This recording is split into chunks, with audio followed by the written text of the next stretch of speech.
میں بے تحاشا رو رہی تھی۔ حمزہ کا رویہ میرے ساتھ اس قدر بدل چکا تھا کہ مجھے یہ ڈر لگنے لگا تھا کہیں وہ مجھے چھوڑ ہی نہ دے۔ جتنی محبت میں نے حمزہ سے کی تھی میں تو اس کے بغیر مر جاتی، لیکن وہ میرا شوہر ہو کر بھی مجھے اپنے قریب نہیں آنے دیتا تھا، مجھ سے یوں دور بھاگتا تھا جیسے میں اچھوت ہوں اور میں اس کی قربت کی خواہاں تھی۔ راتوں کو نیند نہیں آتی تھی، آج رات کو بھی ویسا ہی ہوا تھا۔ میں حمزہ کے قریب جیسے ہی آئی تو وہ کچھ حمزہ نے میرے ساتھ کیا میں سوچ بھی نہیں سکتی تھی۔ اس نے میرے ساتھ آج رات بہت تیز بارش ہو رہی تھی اور مجھے شروع سے ہی بارش سے بہت خوف آتا تھا۔ بادلوں کی تیز گرج سے میرا دل کانپ جاتا تھا۔ حمزہ سامنے صوفے پر سو رہا تھا، مجھے اکیلے بیڈ پر نیند نہیں آ رہی تھی۔ اس پر ستم یہ کہ لائٹ جا چکی تھی۔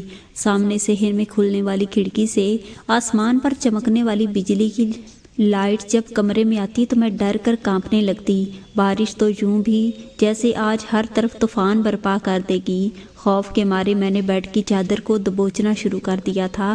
کاش کہ حمزہ میرے پاس ہی لیٹ جاتا، میں اس کا ہاتھ تھام لیتی تو شاید میرا خوف کم ہو جاتا، یا وہ مجھے اپنے حصار میں لے کر میرے خوف کو اپنی پناہ میں لے کر ختم کر دیتا۔ لیکن نہیں، وہ تو بالکل بے مرمت سا ہو کر سامنے سو رہا تھا۔ مجھے لگتا ہی نہیں تھا کہ میں نے حمزہ سے محبت کی شادی کی ہے، یا یہ وہی حمزہ ہے جو میری خاطر ہر ایک سے لڑ گیا تھا۔ اس سے ہوا کیا تھا؟ کیوں مجھ سے دور بھاگنے لگا تھا؟ مجھے اپنی محبت کا عادی بنا کر مجھ سے کون سا بدلہ لے رہا تھا؟ کیوں مجھے تنہائی کا عذاب دے رہا تھا؟ میرا صبر آج جواب دے گیا تھا۔ میں اٹھ کر صوفے پر حمزہ کے پاس آئی، میں اسے ہلانے لگی۔ وہ گہری نیند سے جاگ گیا تھا، مجھے دیکھ کر ایک دم اٹھ کر بیٹھ گیا۔ کہنے لگا، کیا بات ہے، چین نہیں ہے تمہیں؟ سکون سے سونے بھی نہیں دیتی ہو؟ برابر میں جا کر بیٹھ گئی۔ میں نے کہا، مجھے بارش سے خوف آتا ہے۔ میری بات سن کر وہ بیزاری سے مجھے دیکھنے لگا۔ تو میں کیا کروں؟ بارش کو روکنا تو میرے اختیار میں نہیں ہے۔ میں نے کہا، میری پاس بیڈ پر تو لیٹ سکتے ہو نا؟ میری بات سن کر وہ کہنے لگا، لیٹ نہیں سکتا، اٹھو میرے پاس سے اور جا کر بیڈ پر سو جاؤ، ورنہ میں اس کمرے سے ہی باہر نکل جاؤں گا۔ میں نے کہا، تمہیں ہوا کیا ہے؟ کیوں مجھ سے دور بھاگتے ہو؟ مجھے اس وقت تمہاری ضرورت ہے، مجھے پناہوں میں لے لو پلیز، میری بات سن کر۔ کہنے لگا، مجھے تم بہت بری لگوں کہ تمہاری خاطر میرے ماں باپ مجھے چھوڑ کر چلے گئے ہیں، جیسے تم نے انہیں مجھ سے دور کر دیا ہے۔ میں ان کے لیے ترستا ہوں، تم میرے لیے ترسو گی؟ میں نے کہا، میرا کیا قصور ہے؟ میں نہیں چاہتی تھی، تم تو اچھی طرح سے جانتے ہو میں تم سے کتنی محبت کرتی ہوں۔ وہ کہنے لگا، تمہاری محبت ہی تو لے کر ڈوب گئی ہے مجھے، تمہاری محبت نے مجھے میرے اپنوں سے دور کر دیا، تمہاری محبت نے مجھے برباد کر کے رکھ دیا، مجھے کہیں کا نہیں چھوڑا۔ وہ اس قدر غصے سے بولا کہ میں کانپ کر رہ گئی، پھر مجھے بازو سے پکڑ کر کھڑا ہو گیا۔ کہنے لگا، محبت کرتی ہو مجھ سے؟ ٹھیک ہے، یہ کہہ کر وہ مجھے کمرے سے باہر لے گیا، چھوٹے سے لان میں باہر نکل کر کھلے صحن میں لے گیا جہاں بارش ہو رہی تھی۔ یہ دیکھ کر میری جان نکلی تھی۔ میں نے کہا، یہ کیا کر رہے ہو؟ حمزہ، مجھے بارش سے ڈر لگتا ہے، مجھے باہر نہیں جانا، میں خوف سے چلا کر کہنے لگی، لیکن وہ مجھے گھسیٹتے ہوئے صحن میں لے گیا۔ تیز طوفانی برستی بارش میں مجھے لے جا کر چھوڑ دیا۔ کہنے لگا، محبت کرتی ہو نا مجھ سے، تو ساری آزمائش میں ہی کیوں سہوں؟ آج یہ آزمائش تم سہ لو عنایا، اگر تمہیں مجھ سے محبت ہے تو گزارو رات اس بارش میں۔ یہ کہہ کر وہ مجھے اسی صحن میں چھوڑ کر اندر چلا گیا۔ لاؤنج کا دروازہ بھی بند کر دیا اور میں یوں تھی جیسے خوف سے آج مر جاؤں گی۔ یہ کون سی آزمائش تھی؟ پوری رات میں اس بارش میں بھیگتی رہی اور پھوٹ پھوٹ کر روتی رہی کہ میں نے حمزہ سے محبت کیوں کی تھی؟ میں نے ایسا بھی کیا چھین لیا تھا اس سے؟ تب تو وہ بھی میری خاطر سب کچھ کرنے کو تیار تھا، لیکن اب الزام صرف مجھ پر ہی کیوں آ رہا تھا؟ یہ سلسلہ اس وقت سے شروع ہوا تھا جب سے وہ ملائیشیا گیا تھا، ورنہ اس سے پہلے تو سب کچھ ٹھیک چل رہا تھا۔ مجھے یاد آنے لگا کہ اس دن بھی میری نظر گھڑی کی سوئیوں کی جانب تھی۔ رات کا 1 بج رہا تھا اور مجھے حمزہ کی ویڈیو کال کا انتظار تھا۔ جو رات کے 1 بجے مجھے ویڈیو کال کرتا تھا وہ پردیس میں نوکری کرتا تھا، اس لیے شادی کے بس چند ماہ بعد ہی اسے مجبوراً ملائیشیا جانا پڑا، لیکن باقاعدگی سے وہ مجھے رات کو 1 بجے ویڈیو کال پر بات کرتا